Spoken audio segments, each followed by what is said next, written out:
As I said, this is Paul's Monday Market Update number 201 for Monday, 27th of October, 2025. As always, you're always very welcome here, and questions are always welcome, but just remember that you are always responsible for your own trading decisions. This is something a little bit different. This is BYND, Beyond Meat. If you don't know what they are, Beyond Meat is as the name implies, they basically they create burgers out of processed peas. All right, there was no meat involved. Now these launched a fine affair. All right, okay, and they were much lauded.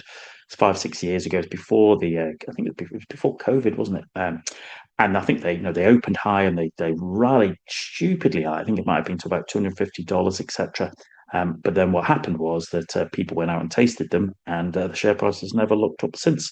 And I have my own particular story when it comes to Beyond Meat. This was here. This is kind of March 2022.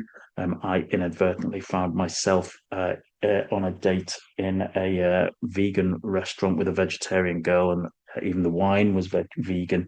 I tried once, never again. And basically, the only thing I could try was a Beyond Meat burger. It was so woeful, and I was so disappointed in it that on the Monday I went in and shorted. I went long the girl and shorted Beyond Meat. It was a good pairs trade. I shorted it around about $50, and I got out around about 22, $23, thinking that I was fantastic.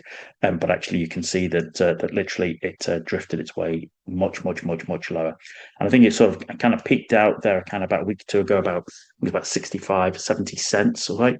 What you can probably see is that we actually had a real bounce there. Okay, there's a real boom. There's a real sort of there's a real maneuver going on there now. Whether that is just internal politics and shenanigans there, okay, or whether there is whether it is like Phoenix from the Flames just about to get itself a second life as some sort of meme stock, okay, and get the meme stock crowd behind it. We shall wait and see. But something is happening there, okay. It might just be maybe it's just the sort of the last throes of a dying animal. And I'm aware of the irony of that comment when we're talking about Beyond Meat, but nonetheless, there is something going on there, and you might want to just watch and see how that particularly plays out over the next couple of weeks. But my view is trade the instrument, don't eat the product. It's pretty woeful.